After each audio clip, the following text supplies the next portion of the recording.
Tonight I'm showing you the fort underneath my indoor treehouse.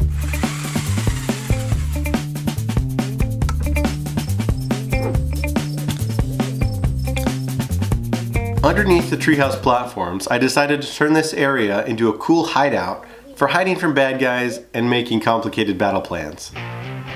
In order to make the siding, I cut some of my leftover logs into shorter sections so I could saw them into planks. I then set up my bandsaw to mill these logs to about a 1/2 inch thick.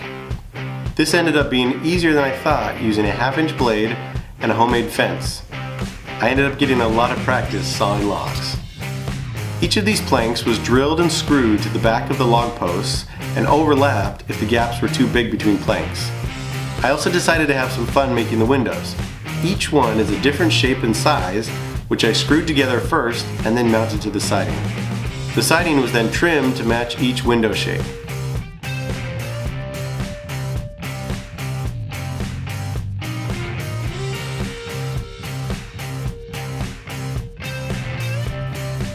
The front door of the fort needed to be full of character but still match the style. I milled a longer log into planks and staggered these vertically to make the door.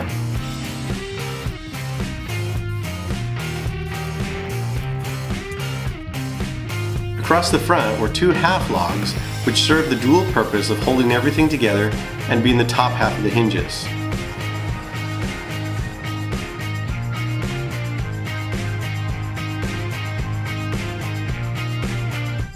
I found a cool branch for the outside handle and sanded a chunk down for the inside handle. For the hinges, I made the lower half of the hinges out of 2 logs, which then had a dowel glued into it. The door already contained the upper half of the hinges, and once I got it all aligned, I screwed the hinges to the log post and waxed the pin. This makes it really easy to lift the door off the hinges if I ever need to. To finish off the fort, I added an awning with shingles all the way around the top of it. This helped me use up the rest of my planks and did a good job of hiding the 2x6 structure holding up the upper platforms.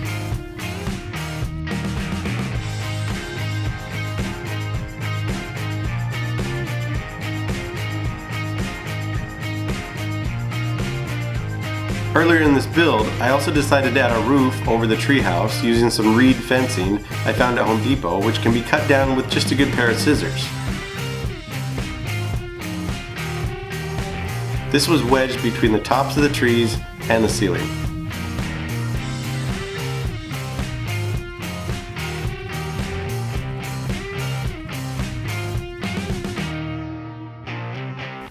I also added some LED accent lighting on both the upper and lower section. I used low voltage outdoor patio lights.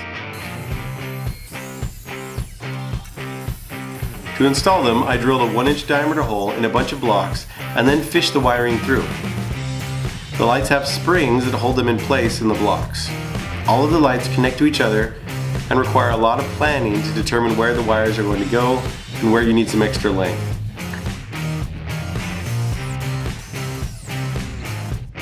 They're all controlled with a remote switch on one outlet. I also made some lanterns which each contained a light.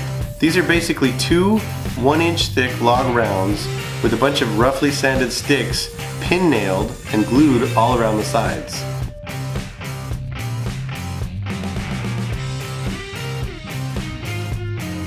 These were secured in place on the treehouse by some other branches cut at 45-degree angles and notched for the wires to go through. This lantern design ended up making a really cool pattern on the ceiling when the lights are out. The last thing we did was to add some fabric strip doorways as hidden back entrances to the fort. Once I had cut out all the strips, the kids helped me tie them onto a board, which we mounted above 2 doorways.